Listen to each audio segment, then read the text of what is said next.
How's it going, class? My name is Brett Ferguson, and I'm here to share with you today one of my interests and hobbies. So, when COVID-19 hit, I was in Germany. We were put down on a pretty strict lockdown, and we weren't even allowed to leave the building without permission from our leadership. A good chunk of us became hardcore YouTube addicts, and I found this new favorite channel called Drawfee. Now, Drawfee is where 4 friends got together and decided to listen to the comments and do all kinds of different art challenges.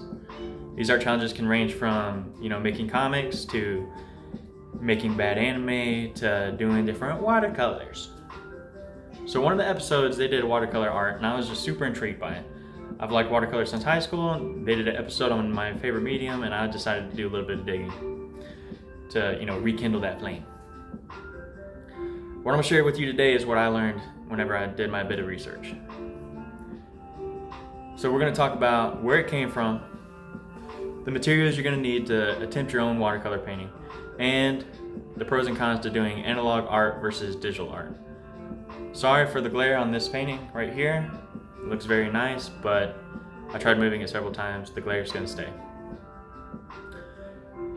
Most of the information I have is either from personal experience, or you can find it at artmind.com, edengallery.com, and theartofelucation.edu. So, in the beginning, there were cavemen, and cavemen loved to do art. The way they did art was through charcoal, blood, mud, flowers, grass, anything that could put any kind of pigment up on that big gray wall they called rock. Fast forward to 4000 BC, where actual watercolor painting was popular in ancient China. They had several different pigments, and because of the geological features, they were able to acquire different resources. Fast forward again to the 14th to 15th century. This was the Renaissance era, and art was in high demand. Because of the easy access to new materials like brushes, synthetic pigments, and paper, watercolor was too easy to do.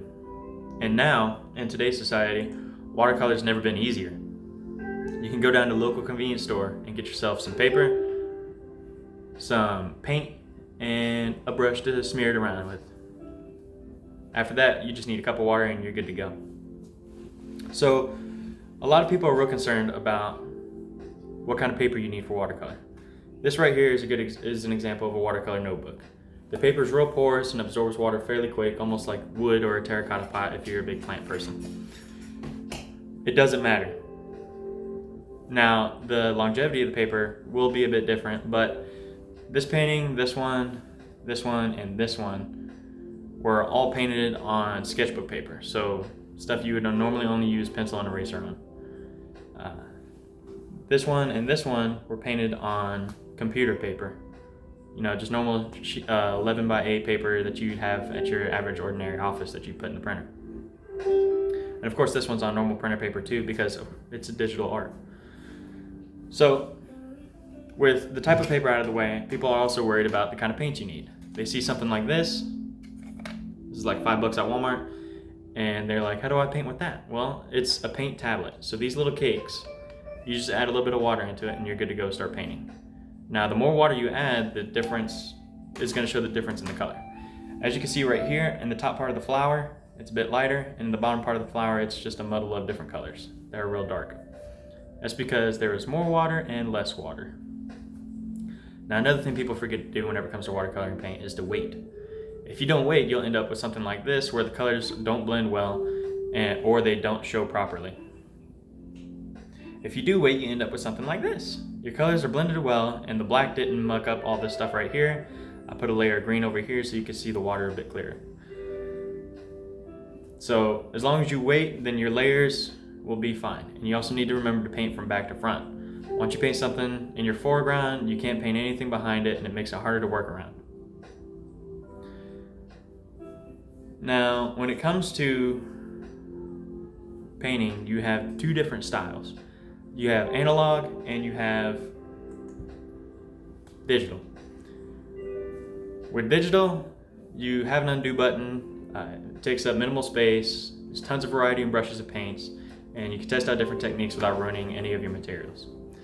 On the downside, you're paying for a tablet, potentially the software, And you're not learning any of those painting techniques. You're just learning how to scribble and erase on a glass screen.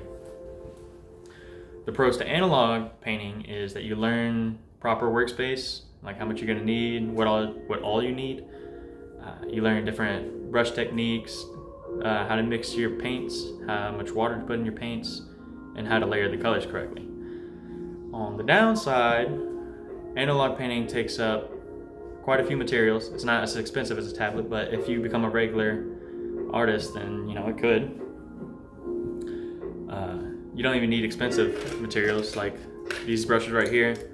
These are Rose Art brushes. This is a Crayola brush, and I don't know what these are. These were a gift, but I can't imagine they were too expensive. And the paint I showed you before was only $5 at Walmart. It takes up a lot of space. On the downside, you don't have an undo button, so once it's done, it's done. You either throw the paper away or you try and fix what you did. And it takes time.